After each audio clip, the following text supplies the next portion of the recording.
थोड़ी थींदी आहे कलरफुल, न्यारी थींदी आहे डिलाइटफुल ऐं हमेशा जीअं हिन दफ़े बि सिंधी संगत जी 10th international Sindhi nursery rhymes जी कॉम्पिटिशन थींदी वंडरफुल वंडरफुल वंडरफुल। हाँ त असांजो वंडरफुल ऐं प्यारा सिंधी संगत जा साथियों मूंखे ॿुधाईंदे तमामु ख़ुशी थी रही आहे त सिंधी संगत हिकु दफ़ो वरी जी हाँ फॉर द 10th टाइम पेश करे रही आहे असांजी इंटरनेशनल सिंधी नर्सरी राइम्स जी कॉम्पिटिशन। ऐं तव्हांखे त ख़बर ई हूंदी त असांजे कॉम्पिटिशन जी 2 कैटेगरीज़ आहिनि, जूनियर ऐं सीनियर। जूनियर कैटेगरी आहे 3 सालनि खां वठी 5 सालनि ताईं जे ॿारनि लाइ ऐं सीनियर कैटेगरी आहे 5 खां वठी 8 सालनि ताईं जा ॿार। त तव्हां पंहिंजी कैटेगरी जे अकॉर्डिंग को बि पंहिंजो हिकु बैच चूंडियो।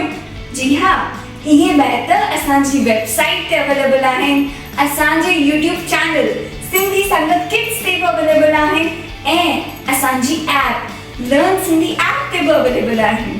त तव्हां को बि हिकु बैच चूंडियो पंहिंजी कैटेगरी जे अकॉर्डिंग ऐं पोइ पंहिंजे पेरेंट्स खां पंहिंजे टीचर्स खां सिखो, प्रैक्टिस कयो ऐं न ऐं मज़ो कयो।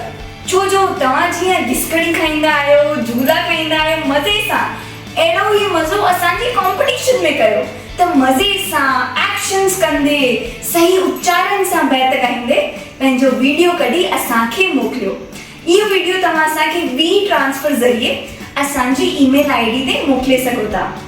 पर हिकु हिन में अनाउंसमेंट आहे, इंस्ट्रक्शन आहे त तव्हां उहो बैत रिपीट नथा करे सघो जेको तव्हां ऑलरेडी पहिरीं तव्हां ॻाए चुका आहियो।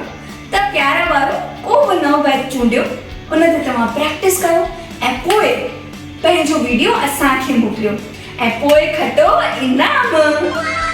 केतिरा? पूरा 50 इनाम।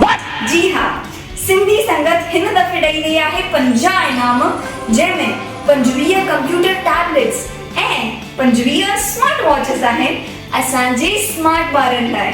त इंतज़ार न कयो ऐं प्रैक्टिस कयो। ऐं एतिरो ई न, जेतिरा बि पार्टिसिपेंट्स आहिनि उन्हनि खे मिलंदो पार्टिसिपेशन सर्टिफिकेट।